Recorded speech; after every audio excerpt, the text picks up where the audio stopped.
Lemon, hindi namin ito linabas, but we did a correlation study between the fall of the trust of the President from the time my BFF became the spokes. There is a direct correlation. Tuwi siya nagsasalita, umuusad. Tuwi, lahat ng banat niya, umuusad ang Pangulo.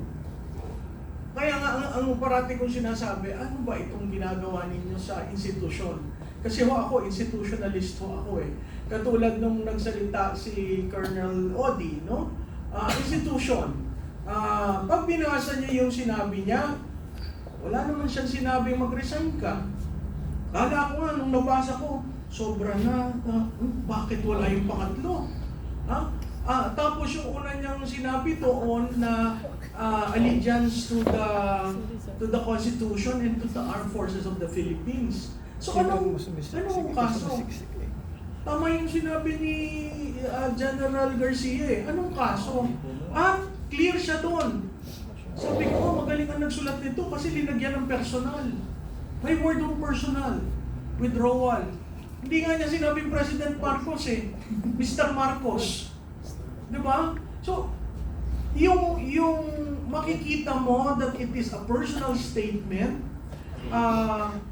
hindi bumalik siya, hindi niya sinabing naka-uniforme siya, yung respeto doon sa sundaluhan na andon. So ano yung pagkakamali niya? Parang yung pagposas kay General Pokis. Anong mali yung ginawa niya? Pero mo yung pamilya galing sa bakasyon, paglabas mo dun sa tube, na andun na yung mag-aaresto sa'yo at pinusasan. At imbis na galing sa korte para maibalik yung warrant, idinaan muna sa krame para magpiano.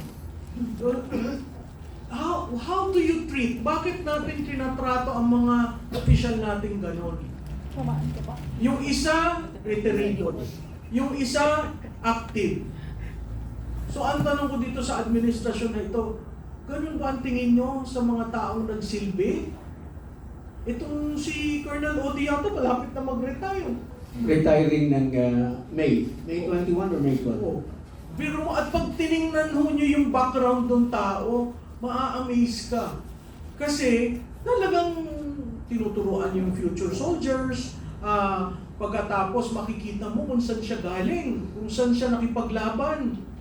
Nandun pa sa UN Peace Forces. Hindi ordinaryong tao si Colonel Odi para nyo ganyanin. Ngayon, dun sa mga iba na pumupukol na meron namang ibang mga kasundaluhan na opisyal na banat ng banat rin sa administrasyon dati, hindi ko alam anong pagkakaiba nun. Walang banat dun sa sinabi si Colonel Odi. Wala siyang personal na banat. Ang sinabi lang niya, personal withdrawal kay Mr. Marcos. Anong klarado? Anong mali doon? Dahil hindi tinawag na presidente? Ngayon lang nakikita kong pagkakamali dun sa maghuhusga sa kanya. Dahil tinawag Mr. Marcos, nasa siguro. Tapos sinabi niya, tama na, sobra na paglaban ang Pilipinas.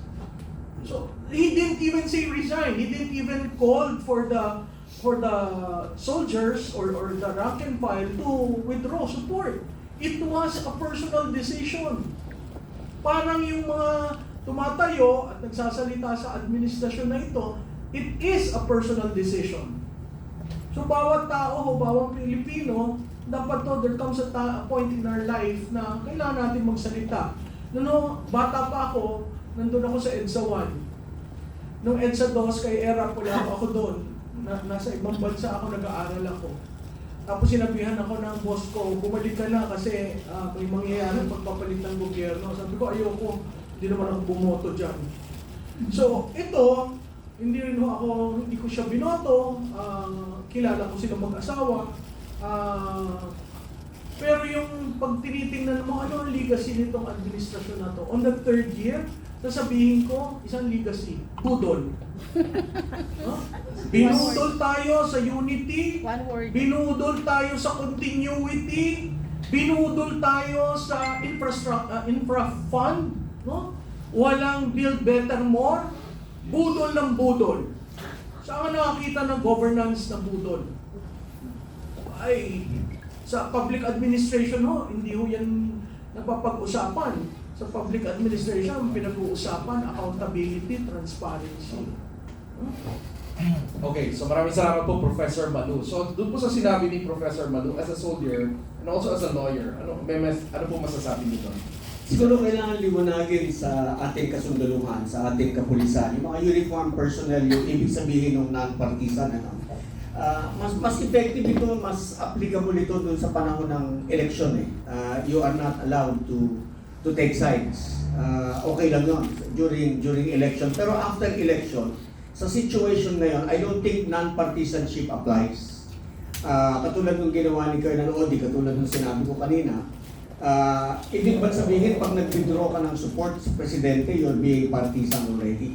So I don't think even that prohibition against non-partisanship was violated by Colonel Odi. I think dapat nga at this point in time manindigan tayo. Ipaalam natin, ipahayag natin, sundalo man tayo o pulis o bumbero o Coast Guard o BJMP. Manindigan tayo, ipahayag natin ang ating tunay na damdamin na hindi na kami naniniwala sa Pangulo dahil ayaw niyang harapin ang mga allegation sa kanya.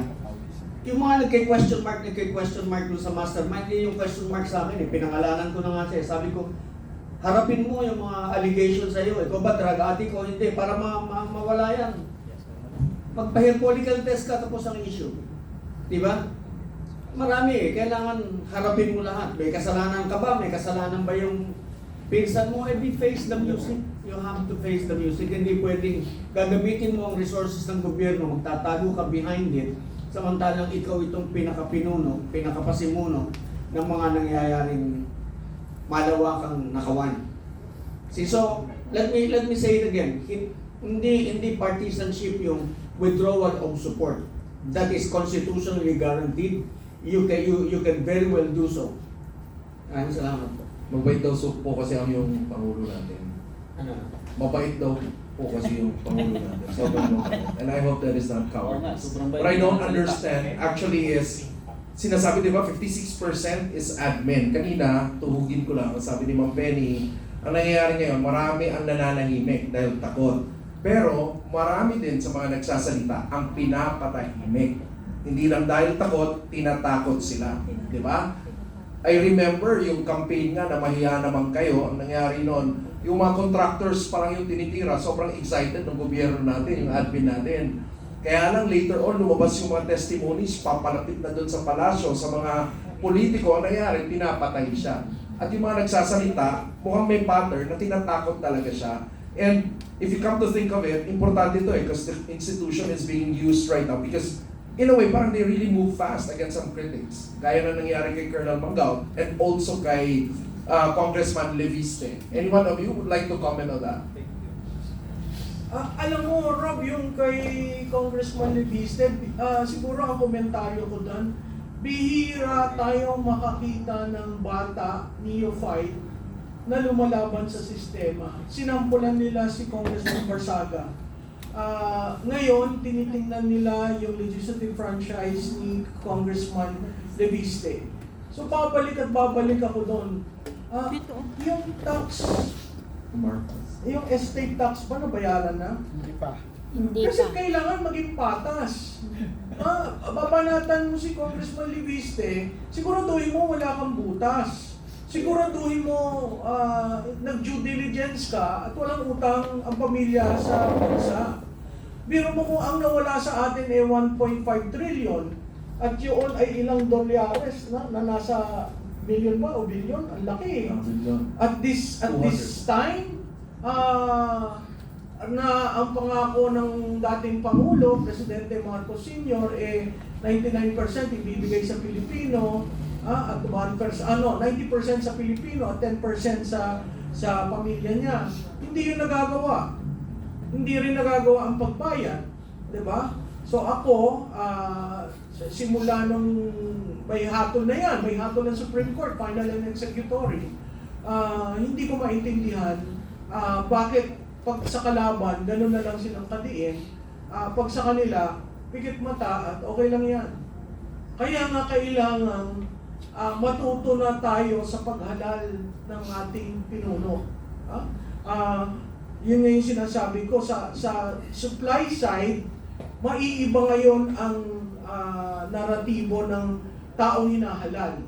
Mas gusto nyo ba si Barsaga, si Leviste, mga batang lumalaban, hindi natatakot tumindig at magtanong? Vis-a-vis dun sa demand side, ano ba yung demand ng taong bayan? Anong klaseng leader ang ating dapat mahalan? So, itong mga nangyayaring ito, talaga may epekto sa 2028. Yun nga lang, si Congressman Leviste, talagang naglalabas ng mga dokumento. May resibo. Oo, may resibo. At kailangan lang talagang pag-aralan ng maigi yung mga yon para matunto natin sino ba talaga ang kumita at sino ang hindi.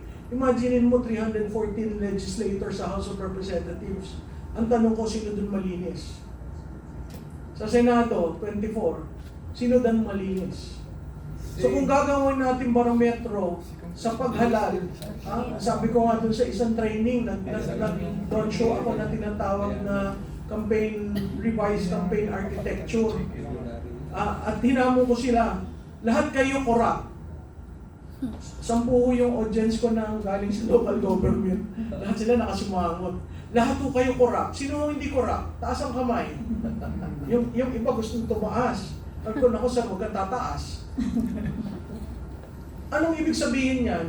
In a landscape where lahat ng politiko ay tinatawag na corrupt, paano ka mananalo? By saying hindi ako corrupt? Ay hindi ko kayo iboboto. Pero by showing accountability, i.e. Leviste showing all those documents, i.e. hindi ko tinanggap yung aking Christmas bonus, i.e. ako ang nagbigay sa sarili kong pera. Diba? Ngayon, yung character assassination sa kanya is because of his the solar franchise. And he can readily answer that. So bakit mo linalagyan ng kulay na ganon? What if lagyan natin ng kulay yung ibang mga politiko na nagkaka-interest na 10% in every company that is performing, I have a share. Marami nangyayari na hindi natin alam. Kaya yun ang parati kong panawagan, patas lamang. Kasi sa patas, lalabas at lalabas ang tunay na kulay. Jan Garcia, naniniwala po ba kayo